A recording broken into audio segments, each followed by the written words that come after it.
गांधी ग्रामीण एवं शहरी ओलंपिक के राज्य स्तरीय प्रतिस्पर्धा की टीम के साथ अभद्र व्यवहार का मामला प्रकाश में आया है। घटना उस समय की है जब टीम जोधपुर से वापस लौट रही थी। बस में ही ये मामला अलवर एडीएम प्रथम तक पहुंचा। इसके बाद अलवर एडीएम प्रथम ने additional SP headquarter doctor Tejpal Singh से फोन पर बातचीत करते हुए जयतारण पुलिस को भेजकर संबंधित बस में सवार उत्पात मचा रहे लोगों को बस से उतरवाया। इसके बाद एक बस में एकमात्र सवार बॉलीवुड टीम की शारीरिक शिक्षक सकुशल अलवर पहुंची। अब मामले की शिकायत पीड़िता ने जिला शिक्षा विभाग अलवर से जुड़े अधिकारियों को करते हुए मामले में लापरवाही करने वाले कोऑर्डिनेटर सहित मौके पर मौजूद दूसरे पीटीआई विजेंद्र नरूका के खिलाफ कार्रवाई करने की मांग की है। गौरतलब है कि पिछले दिनों 24 सितंबर को अलवर से बास्केटबॉल की टीम ले जाने के दौरान जहां बस में सवार दूसरे शारीरिक शिक्षक सहित अन्य खिलाड़ियों द्वारा शराब का सेवन किए जाने का मामला प्रकाश में आया, वहीं 26 तारीख को अलवर आने के दौरान इस मामले में कई चौंकाने वाले प्रमाण सामने आ रहे हैं। जिसके बाद पीड़िता ने जहां इस मामले में शारीरिक शिक्षक विजेंद्र नरूका पर शराब सेवन का आरोप लगाया है, वहीं पीड़िता का साफ तौर पर कहना है कि जिस दौरान वो अलवर दूसरी टीम सदस्यों के सहित बस में सवार अन्य लोगों के साथ अलवर आ रही थी, वहीं इस दौरान बस में सवार दूसरी टीम से जुड़े लोगों द्वारा शराब का सेवन करते हुए महिला शारीरिक शिक्षक के साथ न सिर्फ अभद्रता किए जाने की बात सामने आई है, बल्कि इस दौरान शराब पीकर उत्पात मचा रहे लोगों ने महिला सम्मान को आहत भी किया है। दूसरी तरफ इस घटना के वक्त महिला की सुरक्षा को लेकर समय पर कार्रवाई करने से जुड़े अतिरिक्त जिला कलेक्टर प्रथम उत्तम सिंह शेखावत ने बताया कि मामले को लेकर अब जांच कमेटी बनाई गई है। साथ ही संबंधित शिक्षा विभाग से जुड़े अधिकारियों को निर्देशित किया है कि मामले में जिस तरह की अनियमितता है उसके आधार पर ये जांच की जाए कि किन किन अधिकारियों में कर्मचारियों द्वारा भी इस मामले में लापरवाही बरती गई है, जिसके बाद लापरवाही पाए जाने पर संबंधित कर्मचारियों व अधिकारियों के खिलाफ भी कार्रवाई की जाएगी। मुझे इस संबंध में जो जानकारी थी वो करीब 27 तारीख को करीब 12 बजे के आसपास कोई मिसेस भावना चौधरी है, अलवर शहर में रहती है, उनका फोन आया था और उनसे किसी महिला पीटीआई जो कि जोधपुर वहाँ ग्रामीण ओलंपिक खेलों में यहाँ टीम लेकर के गई थी, उनके पास मैसेज था कि जिस बस में वो बैठी हुई है उसमें लोगों ने शराब पी हुई लगती है और वो कोई नारे वारे लगा रहे हैं, उस असुरक्षित महसूस कर रही थी। तो हमने उनके नंबर, उस महिला पीटीआई के नंबर लेकर के उससे संपर्क साधा और यहाँ पर अतिरिक्त पुलिस अधीक्षक जो है डॉक्टर तेजपाल सिंह जी, उनको हमने रिक्वेस्ट की कि वो जोधपुर पुलिस से संपर्क करके और इस महिला जो भी इसमें बस में है उनकी सुरक्षा को सुनिश्चित करें। इस पर एडिशनल एसपी साहब ने वहाँ पे बिलाड़ा के आसपास ये गाड़ी थी, हमने उसकी लोकेशन ट्रेस करी थी। बिलाड़ा के आसपास गाड़ी बिलाड़ा से आगे निकल चुकी थी, तो जयतारण पुलिस द्वारा गाड़ी को रुकवाया गया और उसमें जो संदिग्ध लोग लगे हैं जिनसे कोई संभावना प्रतीत होती थी महिला को, उन लोगों को गाड़ी से उतार लिया गया और गाड़ी को सुरक्षित निर्देशों के साथ आगे रवाना कर दिया गया। घटना इस प्रकार की होना क्योंकि इस सरकारी कार्यक्रम था और सरकारी लोग इस गाड़ी में गए हैं। इन सभी कार्मिक जो कि बाहर गए हैं इस काम में, उन सबकी सुरक्षा का और उनके सम्मान की सुरक्षा का दायित्व वरिष्ठ अधिकारियों का है। इसके कौन प्रभारी थे, इस संबंध में पूरी विस्तृत रिपोर्ट जो है हम जिला शिक्षा अधिकारी से ले रहे हैं कि कौन कौन लोग इस बस में सवार थे, कौन इस बस का प्रभारी था और इन लोगों के संज्ञान में भी ये बात आई होगी क्योंकि विभागीय मामला है, तो इन लोगों ने क्या किस प्रकार की जांच की है तो वो मंगवा रहे हैं। अगर कोई अधिकारी कर्मचारी इस प्रकार की गतिविधियों में लिप्त पाया जाता है, उनके खिलाफ हम जिला स्तर प्रशासन की ओर से भी कठोर कार्रवाई सुनिश्चित करेंगे। होने वाले ग्रामीण ओलंपिक जो कि जोधपुर में हुए थे, उनमें वॉलीबॉल की प्रभारी के रूप में नियुक्त किया गया था। 24 तारीख की सुबह 8 बजे हम लोगों की बस जोधपुर के लिए रवाना हुई, जिसमें एक बस में समस्त छात्राएं थी और दूसरी बस में 5 छात्राएं, एक मैं और बाकी सभी बॉयज टीम और उनके प्रभारी थे। रास्ते में विजेंद्र सिंह नरूका जो कि क्रिकेट टीम के प्रभारी थे और उन्होंने दारू के ठेके पर अपनी बस रुकवाई और बस में दारू खरीदी और बस के अंदर ही उन्होंने दारू का खिलाड़ियों के साथ सेवन किया। आपस में बच्चों का इस बात को लेकर झगड़ा भी हुआ, पर जैसे तैसे हम जोधपुर सकुशल पहुंच गए। जिस दौरान ये शराब पी रहे थे उस दौरान कितनी बच्चियां थी, खिलाड़ी महिलाओं? पांच खिलाड़ी छात्राएं थी खो खो की, और मैं वॉलीबॉल टीम प्रभारी थी। उसके बाद दोनों तीनों दिन रात में मतलब शराब का सेवन सभी लगभग खिलाड़ियों का रहा, जो करके गए थे। प्रोफेशनल खिलाड़ी थे क्या थे ये प्रोफेशनल खिलाड़ी नहीं थे, ये ग्रामीण थे और ग्रामीण ओलंपिक में ही खेल रहे थे, किसी भी स्कूल के छात्र नहीं थे। राजीव गांधी? हाँ जी, राजीव गांधी ग्रामीण ओलंपिक में। उसके बाद हमने अब हमारे जो कोऑर्डिनेटर थे राजपाल जी, उनको हमने सारी बात बताई भी कि इन्होंने इस तरह से रास्ते में शराब खरीदी है, बस के अंदर शराब पी है, लेकिन उन्होंने कहा कि हम जाके बात करेंगे अधिकारियों से, और उन्होंने आज तक इस बारे में कोई बात भी नहीं की है। उसके बाद जैसे ही 25 तारीख को मेरी टीम हार चुकी थी और भी कई टीमें हार गई थी, जबकि अनाउंसमेंट ये हुआ था कि मंत्री जी का प्रोग्राम होने के बाद सभी लोग 26 को अपनी अपनी उपस्थिति लेकर ही अपने गंतव्य पर जाएंगे, पर हमारी एक बस 25 तारीख की रात को ही रवाना कर दी गई, जिसमें किसी ने भी उपस्थिति नहीं ली, ना सूचित किया जोधपुर विभाग को कि हम जा रहे हैं। तो इस वजह से मैं और मेरी एक कबड्डी की साथी जो कबड्डी प्रभारी थी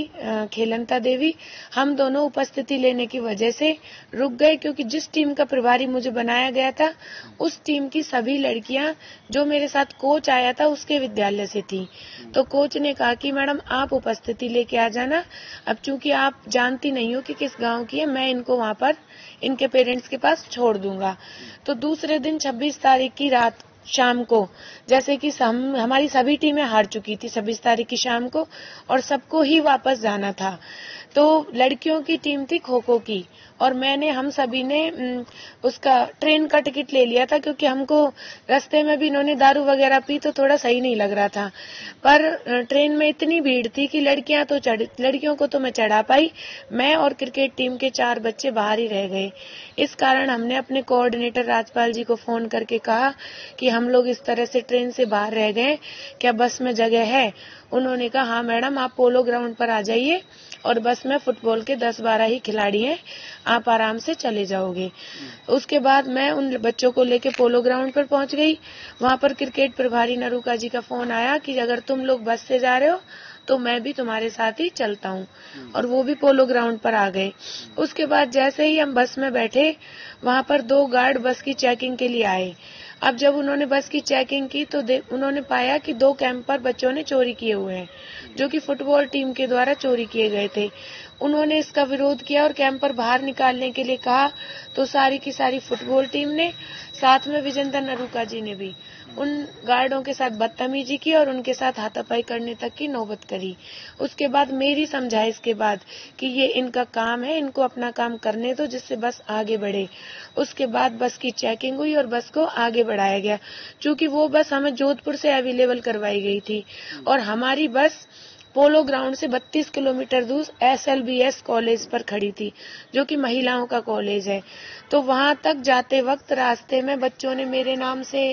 गंदे गंदे पार्ट्स के नाम, प्राइवेट पार्ट्स के नाम से भद्दे भद्दे नारे लगाए। उससे मुझे पूर्ण तरह से ये समझ आ चुका था कि ये लोग शराब के नशे में पूरी तरह से धुत हैं। विजेंद्र जी नरूका, हालांकि उन्होंने शराब पी हुई थी, पर उन्होंने उन बच्चों को मना किया, तो उन्होंने बोला कि तुमने भी तो शराब पी है, इस तरह कह के उनको चुप कर दिया गया।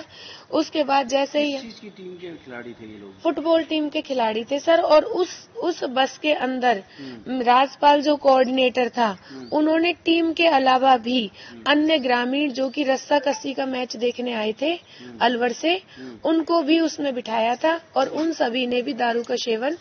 किया हुआ था। ये रस्सा कसी का मैच देखने जोधपुर तक गए अलवर से, ये वजह क्या रही होगी? सर वजह मुझे नहीं पता, लेकिन ये लोग रस्सा कस्सी की टीम के साथ ही आए थे, ये लोग हमारे साथ नहीं गए थे।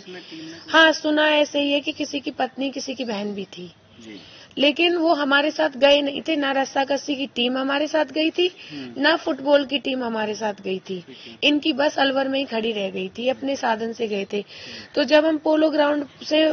SLBS कॉलेज पहुंचे, तो मैंने हमारे जो कोऑर्डिनेटर हैं राजपाल जी, उनको कहा कि सर एक तो ना ये लोग हमारे साथ आए नहीं थे, ये इस बस के सदस्य नहीं है, और दूसरी ओर इन सभी ने शराब का सेवन किया हुआ है, इसलिए आप इनको इस बस से नीचे उतारें और सिर्फ क्रिकेट की टीम में, और अगर आप चाहते हो तो आपकी जो महिलाओं की फुटबॉल टीम है उसको भी इसी में बिठा दो, क्योंकि वो भी हार चुकी है, उसको भी जाना है। तो उन्होंने मुझे कहा कि नहीं मैडम, एक काम करो, ये तो इसी बस में जाएंगे, अगर आपको ज्यादा ही है तो आप मेरे साथ सुबह चली जाना। मैंने उनको कहा कि मैं बीएलओ हूँ और सुबह मेरी बीएलओ की मीटिंग भी है, मैं वहाँ क्या जवाब दूंगी कि मैं क्यों रुकी, इसलिए आप इनको ही नीचे उतारो। उन्होंने मुझे बोला कि तुझसे जो भी बन पड़े, जिसको भी तू फोन करना चाहती है कर ले, ये तो इसी बस में जाएंगे, और उन्होंने किसी प्रकार का भी कोई एक्शन नहीं लिया। उसके बाद मैंने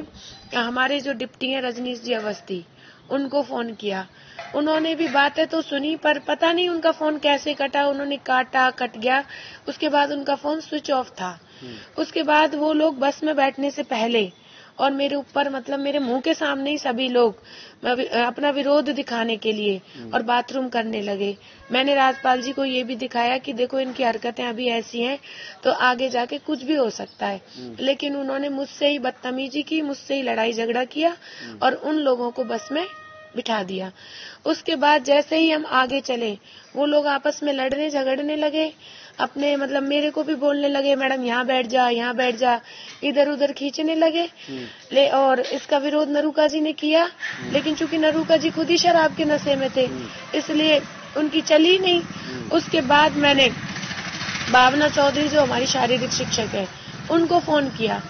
उन्होंने जिला प्रशासन और विभाग दोनों को फोन किया, और उसके बाद मैंने भी 100 नंबर पे कॉल किया। 100 नंबर वाली पुलिस ने मुझसे बात की, उन्होंने भी मुझसे लोकेशन मंगाई। जो अपने एडीएम थे,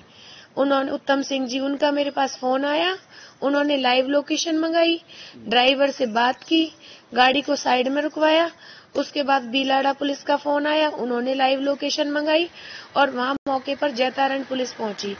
और जैतारण पुलिस ने मतलब उन लोगों को थाने ले जाने की बात कही, पर जो मेरे साथ फुटबॉल का प्रभारी था और क्रिकेट प्रभारी थे, उन्होंने मेरे पैरों में पड़ गए कि मैडम हम लोगों की नौकरी चली जाएगी, हम लोग अपनी जिम्मेदारी पे आपको आगे ले चलते हैं, आपके साथ आगे कुछ भी नहीं होगा। उसके बाद मैंने मतलब पुलिस वालों से बात की और ये सोच के कि चलो ये जिम्मेदारी ले रहे हैं, इनको आगे ले चलते हैं, लेकिन मैंने कहा सर ये आगे ज्यादा दूर नहीं जाएंगे,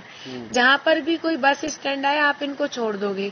उन्होंने इस बात के लिए यस कर लिया और हम आगे चल दिए। आगे वैसे हमें हर 10 मिनट में